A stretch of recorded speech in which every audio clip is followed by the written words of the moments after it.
ZEE5 ಇರುವಾಗ ನೀವು ನಿಮ್ಮ ನೆಚ್ಚಿನ ಶೋಗಳನ್ನ ಎಂದಿಗೂ ಮಿಸ್ ಮಾಡಿಕೊಳ್ಳುವುದಿಲ್ಲ. ಅದು ಸಂಪೂರ್ಣ ಉಚಿತವಾಗಿ. ನನ್ನ ಮನಸ್ಸಲ್ಲಿ ಆ ಥರದ್ದೆಲ್ಲ ಏನಿಲ್ಲ ಕಾಂತ. ಮತ್ತೆ ನೀವೇನೇ ಹೇಳ್ಬೋದು, ಯಾವ ಸಂಬಂಧಗಳ ಬಗ್ಗೆ ಬೇಕಂದ್ರೂ ಮಾತಾಡ್ಬೋದು. ಆದರೆ ನಾನು ಯಜಮಾನ್ರ ಮೇಲಿಟ್ಟಿರೋ ಪ್ರೀತಿ ಗೌರವ ಎಲ್ಲ ಸಂಬಂಧಗಳನ್ನೂ ಮೀರಿತ್ತು. ಯಜಮಾನ್ರು ಯಾವತ್ತಿದ್ರೂ ನನಗೆ ದೇವ್ರಿದ್ದಂಗೆ, ನಾನು ಅವ್ರ ಬಂಟ ಇದ್ದಂಗೆ. ಅವ್ರ ಸೇವೆ ಮಾಡೋದಷ್ಟೇ ನನಗೆ ಗೊತ್ತಿರೋದು. ನನ್ನ ಜೀವದ ಮೇಲೆ ಅವ್ರ ಋಣ ಇದೆ, ಅದನ್ನು ತೀರ್ಸೋದಷ್ಟೇ ಕರ್ತವ್ಯ. ಅದಕ್ಕೆ ನಾನು ಹೋಗ್ತಾ ಇದ್ದೀನಿ. ಸರಿಯಾಗಿ ಹೇಳ್ದೆ ಮಗನೆ. ದೊಡ್ಡ ಮನೆ ಸೇವೆ ಮಾಡೋದು ನಮ್ಮ ಕರ್ತವ್ಯ. ಸಂಬಂಧಗಳ ನೆಪ ಇಟ್ಕೊಂಡು ನಮ್ಮ ಕರ್ತವ್ಯನ ಮರಿಬಾರ್ದು. ಇಂಥ ಪರಿಸ್ಥಿತಿಲಿ ಯಜಮಾನ್ರನ್ನ ಹತ್ರ ಹೇಗೆ ನಡ್ಕೋತಾರೋ ನನಗೆ ಗೊತ್ತಿಲ್ಲ ಮಗನೆ. ಅವ್ರು ದೊಡ್ಡವ್ರು ಕಣೋ. ಅವ್ರು ಏನೇ ಅಂದರು ನಿನ್ನ ಮನ್ಸಿಗೆ ಹಚ್ಕೋಬೇಡ ಮಗನೆ. ನಿನ್ನ ಕರ್ತವ್ಯನೇ ನೀನು ಮಾಡು. ಹಾಂ ಸರಿಯಪ್ಪ. ಲೇ ವಿಶಾಲು, ಮಗ ಕೆಲ್ಸಕ್ಕೆ ಹೋಗ್ತಾ ಇದ್ದಾನೆ, ತಿಂಡಿ ಕೊಡು.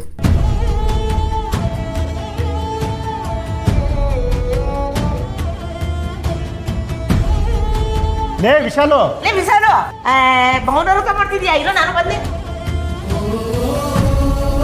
ಧನು, ಸುಬ್ಬು ಕೆಲ್ಸಕ್ಕೆ ಹೋಗ್ತಾ ಇದ್ದಾನೆ, ತಿಂಡಿ ಕೊಡಮ್ಮ. ಅಪ್ಪ, ಐಶುಗೆ ಹಾಲು ಕೊಡಬೇಕು. ತಿಂಡಿ ಹಾಕೊಡೋಷ್ಟು ಟೈಮ್ ನನಗಿಲ್ಲ. ಲೇ ಧನು, ನಂಗಾರ ಟೈಮ್ ಕೊಡೆ.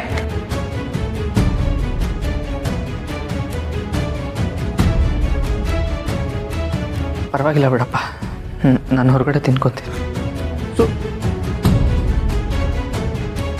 ಈ ಮನೆ ಮಗನಿಗೆ ಇಂಥ ಪರಿಸ್ಥಿತಿ ಆದರೆ ಇನ್ನು ನಮ್ಮ ಶ್ರಾವಣಿ ಮೂರ್ಗತಿ. ಮಗ ಅಂತ ಹೇಳಿ ನೀ ನನ್ನನ್ನು ಕಟ್ಟಾಕ್ಬಿಟ್ಟೆ ವೀರು. ಯಾವತ್ತೂ ನನ್ನನ್ನು ಏನೂ ಕೇಳದೆ ಇದ್ದೋ ನೀನು ಇವತ್ತಿದೊಂದು ಮಾತು ಕೇಳ್ತಿದ್ಯಾ? ಆಯ್ತು, ನನ್ನ ಮೊಮ್ಮಗಳ ಮೇಲಿನ ಪ್ರೀತಿನ ಮಮತೆನ ಇವತ್ತು ಒಂದಿನದ ಮಟ್ಟಿಗೆ ನಾನು ಕಟ್ಟಾಕ್ತೀನಿ. ಆದರೆ ಒಂದು ಮಾತು, ಸುಬ್ಬುನ ನೀನು ಅಳಿಯ ಅಂತ ಒಪ್ಕೊಳ್ದೆ ಇರಬಹುದು. ಆದರೆ ನಾನು ಸುಬ್ಬುನ ಶ್ರಾವಣಿ ಗಂಡ ಅಂತ ಮನಸಾರ ಒಪ್ಕೊಂಡಿದ್ದೀನಿ. ಇದನ್ನಂತೂ ಯಾರು ಬದಲಾಯಿಸಕ್ಕಾಗೋದಿಲ್ಲ.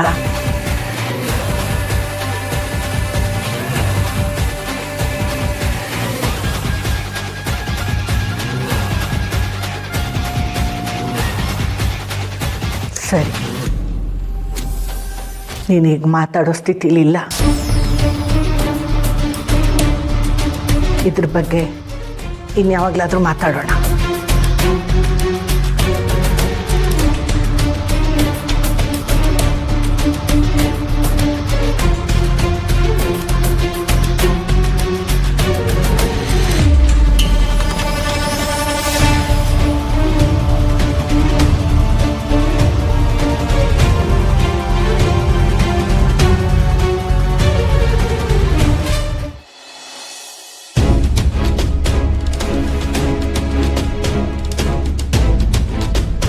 ನಾನು ಈಗಾಗಲೇ ಒಂದು ಹುಡುಗಿನ ಪ್ರಾಣಕ್ಕಿಂತ ಹೆಚ್ಚಾಗಿ ಪ್ರೀತಿಸ್ತಾ ಇದ್ದೀನಿ, ಶ್ರೀವಲ್ಲಿ.